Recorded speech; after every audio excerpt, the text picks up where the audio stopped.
রাইসা মনি ছিল তৃতীয় শ্রেণীর শিক্ষার্থী, কিন্তু এখন আর সে নেই, কারণ ছুটি হয়েছে তার স্কুল নয়, জীবন থেকেই। মাইলস্টোনে বিমান বিধ্বস্তের ঘটনায় রাইসার নিখোঁজ হয়ে যাওয়া শুধু একটি মৃত্যুই নয়, একটি পরিবারের ভেঙে পড়ার বিষাদে মোড়ানো গল্প। রিফাত আহমেদের ক্যামেরায় জানাচ্ছেন আরিফুল ইসলাম। আমি চেয়ার ধরে দাঁড়ায় আছি আর পিছনে ফিরে 3 বার তাকায় এরকম মাথাটা নাড়ালো, মুখে আর কিছু বলে যায়নি ওদিন।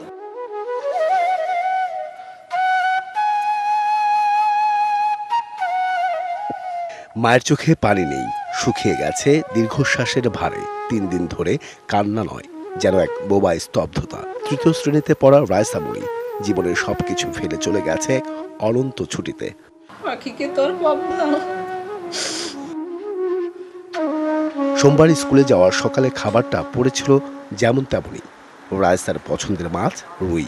মা নিজ হাতে রান্না করেছিলেন। কথা ছিল স্কুল থেকে ফিরে খাবে ছোট রাইসা, কিন্তু সে তো আর খেতে আসেনি। যে কথা বলতে গিয়ে নোনা জল খেলা করে চোখের কোণে। সকালবেলা তো তোমার স্কুল আছে, তুমি ঘুমাই যাও, এখন আমি তোমাকে ডাইকে উঠাবানি। পরে বলতেছি আম্মু আমি কিন্তু সকাল সকাল তুমি 6টা বাজে আমাকে ডেকে উঠাবা। আর আমি ফার্স্ট বেঞ্চেও সবসময় চেষ্টা করতো ফার্স্ট বা দ্বিতীয় বেঞ্চে বসার জন্য। রাইসার বোন সিনথিয়ার কষ্টটা আরেকটু বেশি। বড় বোনের কাছে আবদার ছিল স্কুল থেকে ফিরে আইসক্রিম খাওয়াতে হবে। যে কষ্টের বোবা কান্না হয়তো তারা করে ফিরবে তার পুরো জীবনে। তুমি আজকে আইসক্রিম কিনে দিও। আমি ঠিক আছে, তুমি যাও, টিফিন টাইমে যখন স্কুল ছুটি হবে তোমার জন্য কিনে আনবো। তো ক্যান্টিন থেকে আসার পর টাকা নিতে গেছি, তখনই কাহিনী করছে, যার কারণে আমি ওকে ওর আইসক্রিম খাওয়াইতে পারিনি।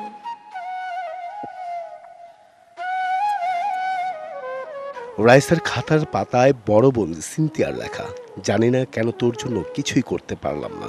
আমি তো তোর বড় বোন ছিলাম, তোর জায়গায় আমি গেলেই পারতাম, কিন্তু তুই কেন? বাকরুদ্ধ হয় সিনথিয়া। নিস্তব্ধতা নিয়ে আসে ঘর জুড়ে। এরকম আঁকাকে করোনা পেজ নষ্ট হচ্ছে, তো পরে আবার মানে লিখতে বসলে বলতেছে আপু আমার খিদে লাগছে। আমি ঠিক আছে, আমি খাবার এনে দিচ্ছি। পরে খেতে বসতো, ওর এইটা বানায় দাও, মানে আমি কিছু আম্মু যা বানায় ওর ভালো লাগে, আর আমি যে ওকে নাস্তা বানিয়ে দিই ওরও এগুলো ভালো লাগে। ওই যে তোমার রান্না ভালো লাগে আমার কাছে। আমি ঠিক আছে। 3 দিন আগে আঁকা রাইসার সেই ছবিটাই যেন এখন কথার চেয়ে বেশি ব্যথা দেয়। একটা পুতুল, আর নিচে কাপা কাপা হাতে লেখা, বোন তুই ফিরে আয়। এগুলো রাইসার আঁকা, এটাও রাইসার আঁকা। এটা আমি দেখছিলাম যে তুই আয়। আমার এত খারাপ লাগতেছিল, আমি কি করব, আমি একা একা কান্না করতেছি। রাইসার স্মৃতি চিহ্ন পড়ে আছে সব এখানে ওখানে, খাতার পাতায়, কিন্তু আর কখনো ওকে বলতেও পারবো না, চলো আইসক্রিম খেতে যাই। এমন করেই ছোট বোনের শূন্যতায় ডুবে যাচ্ছে বড় বোন সিনথিয়া।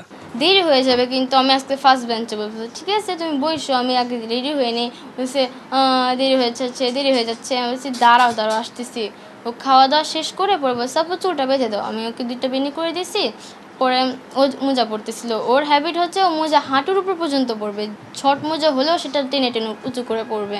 চাওয়া ওটাই, একটা বিদায়, একটা শেষবারের আদর সন্তান হারা পিতামাতা যেন দিতে পারেন বুক ভরে। তো লাস্টটা যেন পায় আমার পাখির যে শেষ স্মৃতি হিসেবে থাকে। Ariful Islam, DBC news, Dhaka.